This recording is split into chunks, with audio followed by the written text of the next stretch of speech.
বিসমিল্লাহির রহমানির রহিম। সুপ্রিয় শিক্ষার্থীবৃন্দ, আসসালামু আলাইকুম। আজকের অনলাইন ক্লাসে তোমাদের স্বাগত এবং শুভেচ্ছা জানাচ্ছি। আমি জয়নব আক্তার, সহকারী অধ্যাপক ও বিভাগীয় প্রধান, অ্যাকাউন্টিং ডিপার্টমেন্ট, আগ্রাবাদ মহিলা কলেজ। প্রিয় ছাত্রীরা, তোমাদের অ্যাসাইনমেন্ট নিয়েই আজকে আলোচনা করব। ষষ্ঠ সপ্তাহে যে অ্যাসাইনমেন্টটা দিয়েছে ওইটা রেওয়া মিলের উপর, রেওয়া মিল এবং ভুল সংশোধনী যে অ্যাসাইনমেন্টটা আছে এটা নিয়ে আজকে আমার আলোচনা। তো প্রথমে আমরা একটু প্রশ্নটা দেখে ফেলি। প্রশ্নটা কি আসছে? রেওয়া মিল প্রস্তুতকরণ ও অশুদ্ধি সংশোধন, এটা হচ্ছে আমাদের অ্যাসাইনমেন্টের শিরোনাম। আর অ্যাসাইনমেন্টটা হচ্ছে, আজকের অ্যাসাইনমেন্টটা হচ্ছে অ্যাকাউন্টিং হিসাব বিজ্ঞান। এটা হবে অ্যাসাইনমেন্ট 5, হিসাব বিজ্ঞানের অ্যাসাইনমেন্ট হবে 5। তাহলে আজকে হচ্ছে রেওয়া মিল প্রস্তুতকরণ ও অশুদ্ধি সংশোধন, এটা চতুর্থ অধ্যায়ের রেওয়া মিল সংক্রান্ত। আমি প্রশ্নটা একটু তোমাদের বলছি। প্রিমিয়াম জেনারেল স্টোর এর হিসাবের বই থেকে 31 ডিসেম্বর 2020 তারিখে নিম্নে উল্লেখিত খতিয়ানের জের সংগ্রহ করা হয়। তার মধ্যে কতগুলো খতিয়ানের ব্যালেন্স দেওয়া আছে, আমি সবগুলো বলছি না, সময় নষ্ট হবে। আমি শুধু বলছি নগদ তহবিল 1/1/2020, আরেকটা দেওয়া আছে নগদ ব্যাংক জমা 31/12/2020, নগদ তহবিল 31/12/2020, ব্যাংক জমাতিরিক্ত 1/1/2020। এখানে যেটা 1/1 তারিখের উদ্বৃত্ত বা প্রারম্ভিক উদ্বৃত্ত, এটা কিন্তু রেওয়া মিলে আসবে না, বাকিগুলো রেওয়া মিলে আসবে। এরপরে নিচে দেখো কয়েকটা 31 ডিসেম্বর 2020 তারিখে রেওয়া মিল প্রস্তুতের পর নিম্নলিখিত ভুলগুলো উদ্ঘাটিত হয়। রেওয়া মিল প্রস্তুতের আগেও ভুল ধরা পড়তে পারে, রেওয়া মিল প্রস্তুতের পরেও ভুল ধরা পড়তে পারে, আর্থিক বিবরণী প্রস্তুত করার পরেও ভুল ধরা পড়তে পারে। তো এখানে ভুলগুলো ছিল: বিক্রয় হিসাবে 4,500 টাকা কম লেখা হয়েছে, ক্যাশ বাক্স থেকে 10,000 টাকা হারিয়ে যায় যা হিসাবভুক্ত হয়নি, পণ্য ক্রয় 7,000 টাকা, ক্রয় হিসাবে 2,000 টাকা ডেবিট করা হয়েছে, 9,000 টাকা মূল্যের যন্ত্রপাতি ক্রয়, ক্রয় হিসাবে হিসাবভুক্ত হয়েছে, ভাড়া 2,000 টাকা প্রদান, ভাড়া হিসাবে ক্রেডিট করা হয়েছে, মালিক কর্তৃক পণ্য উত্তোলন 500 টাকা, ভুলবশত উত্তোলন হিসাবে 5,000 টাকা ডেবিট করা হয়েছে। এই হচ্ছে প্রশ্ন। প্রথমটা কম লেখার ভুল, তারপরেরটা একেবারেই লেখা হয়নি বাদ পড়ার ভুল, তারপরেরটা কম লেখার ভুল, তারপরেরটা মূলধন জাতীয় ব্যয়কে মুনাফা জাতীয় ব্যয় হিসাবে ধরার ভুল, তারপরেরটা এক হিসাবের পরিবর্তে অন্য হিসাবে লেখার ভুল, একই হিসাবে ডেবিটের পরিবর্তে ক্রেডিটে লেখার ভুল, আর একটা হচ্ছে কম লেখার ভুল। এই ভুলগুলো এখানে দেয়া আছে। আমাদের করতে হবে কি কি সেটা একটু তোমাদের বলছি। প্রথমে নির্দেশক দেখে বোঝা যাচ্ছে। করণিক ভুলের প্রকারভেদ বর্ণনা করো। তারপর হচ্ছে সহায়ক তথ্যের ভিত্তিতে খতিয়ানের জেরের সাহায্যে রেওয়া মিল প্রস্তুত করো। এরপরে সহায়ক তথ্যের ভিত্তিতে 1, 2, 3, 4 নং ভুলে সংশোধনী দাখিলা লিখন। সহায়ক তথ্যের ভিত্তিতে অনিশ্চিত হিসাব প্রস্তুত করা, আর সহায়ক তথ্যের ভিত্তিতে সংশোধিত রেওয়া মিল প্রস্তুত করা। এই 5টা করণীয় আমাদের করতে হবে। প্রথমে যেটা আছে সেটা হচ্ছে ভুল নিয়ে আলোচনা। আমি এটা খুব একটা আলোচনা করব না, আমি অঙ্কটা নিয়েই বেশি আলোচনা করব। তারপর একটু ভুল সম্পর্কে তোমাদেরকে বলছি। ভুল হচ্ছে যেটা অনিচ্ছাকৃত ত্রুটিকে আমরা ভুল বলি, যেটা ইচ্ছাকৃত ত্রুটি সেটা হচ্ছে জালিয়াতি বা কারচুপি, আর যেটা হিসাব রক্ষকের অনিচ্ছাকৃত বা যিনি হিসাব রাখেন তার অনিচ্ছাকৃত ত্রুটির কারণে বা যেটা হয়ে থাকে, হিসাবে কোনো গরমিল হয়ে থাকে বা লেখা হয় না, বাদ পড়ে যায়, সেই ধরনের সেগুলোকে আমরা বলি ভুল। এখানে ভুল হচ্ছে 2 প্রকার, একটা করণিক ভুল, একটা নীতিগত ভুল। আবার করণিক ভুলের মধ্যে আবার একতরফা ভুল আছে, 2 তরফা ভুল আছে। আবার যেটা আমরা পাই সেটা হচ্ছে করণিক ভুলের মধ্যে লেখা বিচ্যুতি বা বাদ পড়ার ভুল, যেটা 2 তরফা ভুলের মধ্যে পড়ে। বিচ্যুতি বা বাদ পড়ার ভুল, লেখার ভুল, বেদাখিলার ভুল, পরিপূরক ভুল, এই ভুলগুলো আমরা পাই। আর নীতিগত ভুল আমরা পাই যে হিসাব রক্ষণের স্বীকৃত নীতিকে না মানলে যে ভুলগুলো হয় সেগুলোকে আমরা নীতিগত ভুল বলি। অর্থাৎ মূলধন জাতীয় ব্যয়কে মুনাফা জাতীয় ব্যয়, মুনাফা জাতীয় ব্যয়কে মূলধন জাতীয় আয় ব্যয় বলা যে ভুল, সেটা হচ্ছে নীতিগত ভুল। এখানে করণিক ভুল সম্পর্কে আলোচনা করতে বলা হয়েছে। তোমরা প্রথমে ভুল কাকে বলে এটা একটু লিখবে, ভুল কত প্রকার ও কী কী সেটা একটু লিখবে, করণিক ভুল কাকে বলে, নীতিগত ভুল কাকে বলে, তারপরে আমরা করণিক ভুলের শ্রেণী বিভাগ বা প্রকারভেদ নিয়ে আলোচনা করব। এবার আমাদের যেটা করতে বলা হয়েছে, সহায়ক তথ্যের ভিত্তিতে খতিয়ানের জেরের সাহায্যে রেওয়া মিল প্রস্তুত করো। তো রেওয়া মিল প্রস্তুত করতে গেলে, আমি জানি রেওয়া মিল চ্যাপ্টারটা তোমাদের খুবই পছন্দ এবং রেওয়া মিলটা তোমরা সবাই পারো। প্রিমিয়াম কোম্পানির জেনারেল স্টোরের রেওয়া মিল 2020 সালের 31 ডিসেম্বর তারিখের প্রথমেই ছিল মূলধন যাবে ক্রেডিট দিকে, বিক্রয় খতিয়ান জের। বিক্রয় খতিয়ান জেরের আরেকটা নাম হচ্ছে দেনাদার। আমরা দেনাদার নামেই পরিচিত। বিক্রয় খতিয়ান জের বা দেনাদার, পুস্তক ঋণ, এটাকে দেনাদার হিসাবে বলা হয়। 20,000 টাকা ডেবিট, নগদ তহবিল এক তারিখেরটা আসবে না, 31/12 তারিখেরটাই আসবে। 12,000 টাকা ডেবিট, ভাড়া খরচ 17,000 টাকা ডেবিট, ব্যাংক জমা 8,000 টাকা ডেবিট, কমিশন আয় ক্রেডিট। আমরা জানি রেওয়া মিলের ক্ষেত্রে সম্পদ ব্যয় খরচ এবং সম্পদগুলো ডেবিট, আয় লাভ ও দায়সমূহ ক্রেডিট হয়। সেই সূত্র অনুযায়ী কিন্তু কমিশন আয়টা ক্রেডিট হবে। ক্রয় খতিয়ান যে পাওনাদার দায় সেটা ক্রেডিট হবে 16,000 টাকা, যন্ত্রপাতি 24,000 টাকা, প্রারম্ভিক মজুত পণ্য 8,000 টাকা, তারপরে সাধারণ সঞ্চিতি সকল প্রকার সঞ্চিতি ক্রেডিট 22,000 টাকা, এটা ক্রেডিট দিকে বসবে। ক্রয় ডেবিট, বিক্রয় ক্রেডিট, ক্রয় 37,000, বিক্রয় 57,000। নমুনা পণ্য বিতরণ, এটা একটা খরচ, নমুনা হিসাবে যখন পণ্য দিয়ে দেওয়া হয় এটাকে খরচ হিসাবে ধরা হয়। 12,000 টাকা এটা ব্যয় হিসাবে ডেবিট করতে হবে। উত্তোলন ডেবিট। টোটাল যোগফল হচ্ছে 1,45,000। এরপরে আমাদের করতে বলা হয়েছিল 1, 2, 3, 4 নং। 4 নংয়ের ইয়েগুলি আমাদের করতে বলা হয়েছিল 1, 2 এবং 3, 4 নং ভুলের জাবেদা, ভুল সংশোধনী জাবেদা দাখিলা। প্রথমটা ছিল বিক্রয় হিসাবে, বিক্রয় বহিতে কম লেখা হয়েছে, তাহলে বিক্রয় যেহেতু ক্রেডিট, বাড়াতে হলে ক্রেডিট করতে হবে। আমি সূত্রটা একটু বলি, যে হিসাব ডেবিট হয় সেটা বাড়াতে গেলে ডেবিট করতে হবে, কমাতে হলে ক্রেডিট করতে হবে, অর্থাৎ উল্টো দিকে যাবে। আর যখন ডেবিট আইটেম হয় তাহলে ডেবিট হলে বাড়াতে হলে ডেবিট, কমাতে হলে ক্রেডিট।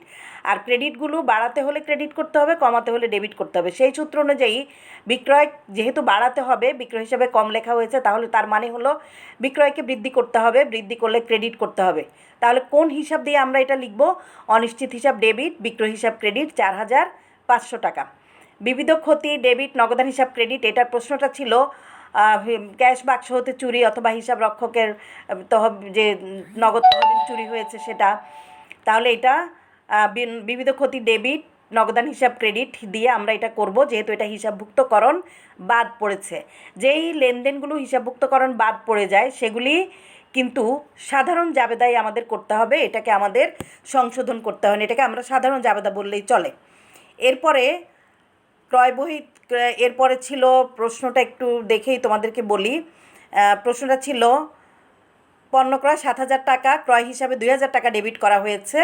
তাহলে 7,000 টাকা 2,000 টাকা ডেবিট করলে এটা 5,000 টাকা কম লেখা হয়েছে, তাহলে ক্রয় বহিতে বা ক্রয় হিসাবে 5,000 টাকা ডেবিট করতে হবে।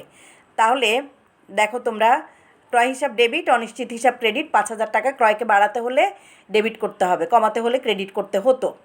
এবার যন্ত্রপাতি ক্রয়, ক্রয় হিসাবে ডেবিট করা হয়েছে বা লিপিবদ্ধ করা হয়েছে ভুলবশত, অর্থাৎ এটা একটা নীতিগত ভুল। মূলধন জাতীয় ব্যয়কে মুনাফা জাতীয় ব্যয় হিসাবে ধরার ভুল।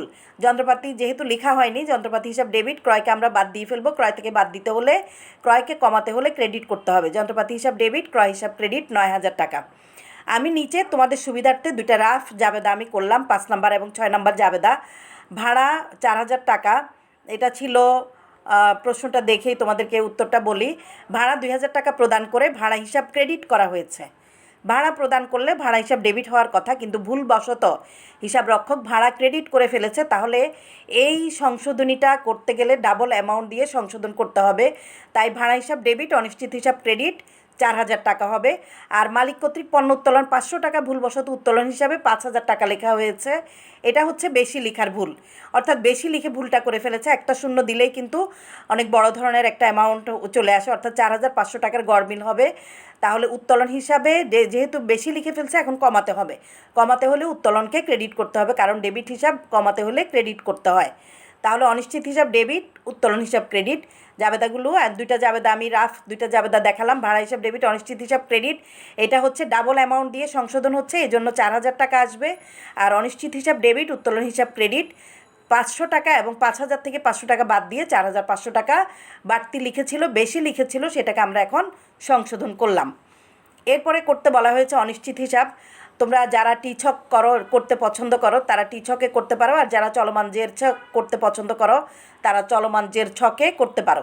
অনিশ্চিত হিসাবটা ভুল সংশোধনী জাবেদা থেকে আসবে। এই জন্য যেহেতু অনিশ্চিত হিসাব করতে বলা হয়েছে, তাহলে আমাদের কিন্তু করণীয় তো ছিল 4টা এন্ট্রি।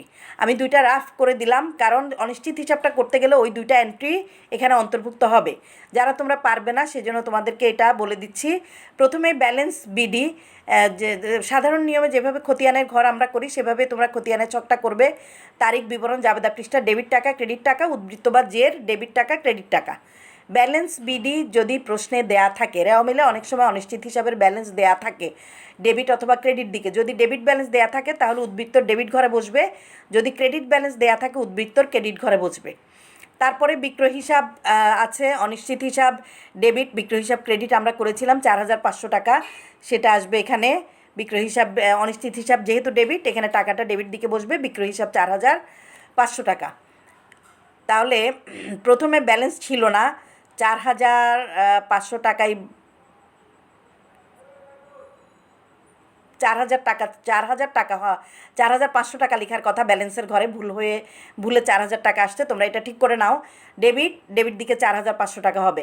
ক্রয় 5,000 টাকা, কারণ ওইটা আমরা অনিশ্চিত হিসাব ক্রেডিট করেছিলাম, ক্রয় হিসাব ডেবিট, অনিশ্চিত হিসাব ক্রেডিট 5,000 টাকা। তাহলে 4,500 আর 500 টাকার পার্থক্য হচ্ছে 500 টাকা। এটা চলে গেল কোন দিকে? ক্রেডিট দিকে, কারণ 5,000 টাকা বড়, তাহলে ক্রেডিট দিকে 500 টাকা আসবে। তোমরা এই ডেবিট অ্যামাউন্টটাকে ডেবিটের এই অ্যামাউন্টটা 4,500 টাকা হবে। তারপরে এরপরে আসবে ভাড়ার জন্য আমরা করেছিলাম অনিশ্চিত হিসাব ক্রেডিট, ভাড়া হিসাব ডেবিট, অনিশ্চিত হিসাব ক্রেডিট 4,000 টাকা, সেজন্য এটা ক্রেডিট দিকে আসবে। 500 টাকা ক্রেডিট, 4,000 টাকা ক্রেডিট, দুইটা যোগ করে 4,500 টাকা ক্রেডিট। তারপরে উত্তোলন হিসাব আমরা অনিশ্চিত হিসাব ডেবিট, উত্তোলন হিসাব ক্রেডিট করেছিলাম জাবেদায়, তাহলে সেটা আসবে ডেবিট দিকে 4,500 টাকা উত্তোলন হিসাব লিখে। এখন আমরা ব্যালেন্স করব, ক্রেডিট দিকে 4,500 এবং ডেবিট দিকে, ক্রেডিটে আছে 4,500, ডেবিটেও আছে 4,500, তাহলে 4,500 মাইনাস করলে, যেহেতু ডেবিট এবং ক্রেডিট মাইনাস হবে, ক্রেডিট যোগ হবে, ডেবিট যোগ হবে। আবার যখন একটা ডেবিট হবে একটা ক্রেডিট হবে তখন কিন্তু মাইনাস করতে হবে, মাইনাস করলে এখানে আর কোনো ব্যালেন্স থাকবে না। আমরা বুঝতে পারলাম অনিশ্চিত হিসাবটা আমাদের অনিশ্চিত হিসাব মিলে গেছে। রেওয়া মিলে যদি অনিশ্চিত হিসাব থাকে তাহলে অনিশ্চিত হিসাব মিলে যাবে। যদি আমরা যে ভুলগুলো করলাম সেই ভুলগুলি সংশোধনী দাখিলা দেওয়ার পরে কিন্তু অনিশ্চিত হিসাব মিলে যাবে। এবার পরবর্তীটাতে আসি। নাম্বারে ছিল প্রিমিয়াম জেনারেল স্টোরের সংশোধিত রেওয়া মিল করতে বলা হয়েছিল। নাম্বারে সংশোধিত রেওয়া মিলের অর্থ হলো আমাদের আগে যে রেওয়া মিলে যা আইটেম আছে সেগুলির সাথে যতগুলো আমরা জাবেদা করেছিলাম এই জাবেদাগুলি কিন্তু প্রত্যেকটার সাথে যোগ অথবা বিয়োগ হবে। যেমন বিক্রয়কে ক্রেডিট করেছি অর্থাৎ বিক্রয়ের সাথে যোগ হবে, নগদানকে ক্রেডিট করেছি নগদান থেকে বাদ যাবে, বিবিধ খরচ আমাদের আগে ছিল না, এই বিবিধ খরচ আমাদের রেওয়া মিলে ডেবিট দিকে বসবে। ক্রয় 5,000 টাকা ডেবিট করেছি, ক্রয়ের সাথে 5,000 টাকা যোগ হবে। আবার 9,000 টাকা ক্রেডিট করেছি, ক্রয় থেকে 9,000 টাকা বাদ যাবে। যন্ত্রপাতি 9,000 টাকা ডেবিট করেছি, যন্ত্রপাতির সাথে 9,000 টাকা যোগ হবে। ভাড়া 4,000 টাকা ডেবিট করেছি, ভাড়ার সাথে 4,000 টাকা যোগ হবে। উত্তোলন 4,500 টাকা ক্রেডিট করেছি, উত্তোলন থেকে 4,500 টাকা বাদ যাবে। এবার তোমরা রেওয়া মিলটা দেখো, আমি যোগ বিয়োগ করেছি। তোমরা যদি খতিয়ান করতে চাও, নগদানে খতিয়ান হবে, তারপর ভাড়া খতিয়ান হবে, যন্ত্রপাতি খতিয়ান হবে, ক্রয় খতিয়ান হবে, বিক্রয়ের খতিয়ান হবে, আর উত্তোলনের খতিয়ান হবে। এগুলো লেখার পরে আমাদের ব্যালেন্সটা কী অবস্থা দাঁড়ায় দেখো। মূলধন ক্রেডিট 30,000 টাকা, বিক্রয় খতিয়ান যে দেনাদার কোনো সমন্বয় ছিল না, যথারীতি ডেবিট দিকে 20,000 টাকা বসবে। নগদ তহবিল 12,000 থেকে 10,000 বাদ দিয়ে 2,000 টাকা আসবে। বিবিধ ক্ষতি 10,000 টাকা আসবে ডেবিট। ভাড়া 17,000-এর সাথে 4,000 যোগ হয়ে 21,000 টাকা ডেবিট। ব্যাংক জমা 8,000 টাকা কোনো সমন্বয় ছিল না ডেবিট। কমিশন প্রাপ্তি ক্রেডিট 20,000 টাকা, পাওনাদার ক্রেডিট 16,000 টাকা। যন্ত্রপাতি নতুন ক্রয় অন্তর্ভুক্ত হবে, 9,000 টাকা যোগ হবে, 33,000 টাকা হবে। প্রারম্ভিক মজুদে কোনো সমন্বয় ছিল না, 8,000 টাকা ডেবিট। সাধারণ সঞ্চিতি কোনো সমন্বয় ছিল না, 22,000 টাকা ক্রেডিট। ক্রয়ের সাথে কিন্তু দুইটা ছিল, একটা যোগ একটা বিয়োগ, অর্থাৎ একটাতে আমরা ক্রয় ডেবিট করেছিলাম, একটাতে আমরা ক্রয় ক্রেডিট করেছিলাম। যেটা ডেবিট 5,000 টাকা যোগ করব, ক্রেডিট 9,000 টাকা বাদ দিব, বাদ দিয়ে 33,000 টাকা ডেবিট। বিক্রয় 57,000, তার সাথে 4,500 টাকা যোগ করলে 61,500 টাকা ক্রেডিট। নমুনা পণ্য বিতরণ 12,000 টাকা ডেবিট। উত্তোলন 7,000 থেকে 4,500 বাদ দিয়ে 2,500 টাকা ডেবিট দিকে বসবে। যোগফল হবে 1,49,500। তাহলে রেওয়া মিলের যোগফল, সংশোধিত রেওয়া মিলের যোগফল 1,49,500, এটা আমাদের মিলে গেছে। তার আগে আমরা অনিশ্চিত হিসাব করেছি, সেটাও মিলে গেছে। আমরা জাবেদা করলাম 4টা, আমি 2টা জাবেদা তোমাদেরকে একটু রাফ করে দিলাম কারণ খতিয়ান করতে সুবিধা হবে, এই জন্য 2টা জাবেদা রাফ তোমরা করতে পারো। আর এটা ছিল আমাদের সাধারণ প্রথমে যে রেওয়া মিলটা করতে বলা হয়েছিল খ নাম্বারে, ওটা ছিল 1,45,000 টাকা যোগফল, 2 দিক মিলে গেছে। এই হচ্ছে আমাদের প্রশ্ন। তো প্রিয় শিক্ষার্থীরা, তোমাদের এই অ্যাসাইনমেন্ট সম্পর্কে পুরোটাই আমি বলে দিলাম। তোমরা প্রথম ক নাম্বার প্রশ্নটা একটু সুন্দর করে লিখবে।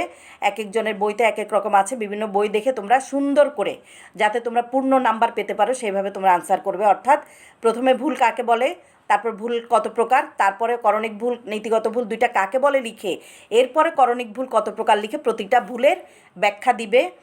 এবং প্রয়োজনে তোমরা একটু উদাহরণও দিতে পারো, তাহলে আরও বেশি ভালো হবে। এইভাবে তোমরা অ্যাসাইনমেন্টটা করে শেষ করবে। প্রিয় শিক্ষার্থীরা, আজকের আমার অনলাইন ক্লাসটি আমি এখানেই শেষ করছি। সবাই ভালো থাকবে, সুস্থ থাকবে। আল্লাহ হাফিজ।